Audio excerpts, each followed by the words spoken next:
1917ಕ್ಕೆ ಬಂದರೆ 97% ಭೂಭಾಗ ಪ್ಯಾಲೆಸ್ತೇನಿಯನ್ ಕೈನಲ್ಲಿ, 3% ಭೂಭಾಗ ಮಾತ್ರ ಯಹೂದಿಗಳ ಕೈನಲ್ಲಿ. ಇವತ್ತು ರಿವರ್ಸ್, 97% ಭೂಮಿ ಅವ್ರ ಕೈನಲ್ಲಿ.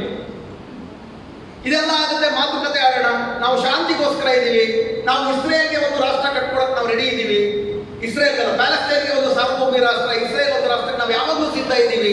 ಯಾವಾಗ PLO ಹೋರಾಟ ಮಾಡಕ್ಕೆ ಶುರು ಮಾಡ್ತು, ಯಾವಾಗ ಪ್ಯಾಲೆಸ್ತೇನ್ನಲ್ಲಿ ಒಂದು ದೊಡ್ಡ ಪ್ರತಿರೋಧ ಬರಕ್ಕೆ ಶುರುವಾಯಿತು, ಮಾತುಕತೆಯ ಪ್ರಾರಂಭ ಆಯಿತು. ಓಸ್ಲೋ ಮಾತುಕತೆ ಅಂತ 1993. ಮಾತುಕತೆಯೂ ಕೂಡ ಹೆಂಗೆ ಒಂದು ದ್ರೋಹದ ಭಾಗ ಆಗ್ತದೆ ಅಂತಂದ್ರೆ ನೀವು ಇದನ್ನು ಅಧ್ಯಯನ ಮಾಡಿ.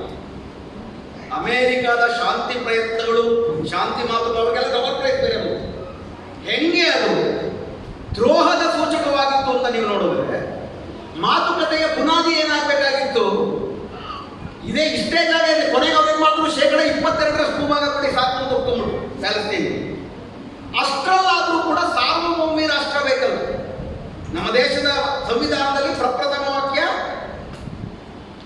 ಇಂಡಿಯಾ ಇದೆ ಸಾವರಿನ್ ರಿಪಬ್ಲಿಕ್, ಸಾರ್ವಭೌಮಿ ಗಣರಾಜ್ಯ. ಸಾರ್ವಭೌಮತೆ ಅಂದ್ರೇನು? ನನ್ನ ಭೂಭಾಗದ ಒಳಗಿರುವ ಸಕಲ ಸಂಪತ್ತುಗಳಿಗೂ ಕೂಡ ಆ ದೇಶದ ಜನರು ಒಡೆಯುದು, ಅದು ಸಾರ್ವಭೌಮ.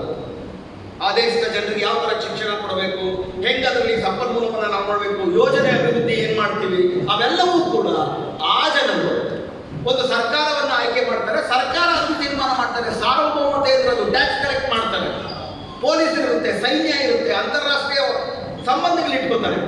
ಇಂಥ ಒಂದು ಸಾರ್ವಭೌಮ ರಾಷ್ಟ್ರ ಪ್ಯಾಲೆಸ್ತೇನ್ಗೂ ಬೇಕಿತ್ತು. ಒಪ್ಪಂದದ ಬುನಾದಿಯಲ್ಲಾಗಬೇಕಾಗಿತ್ತು.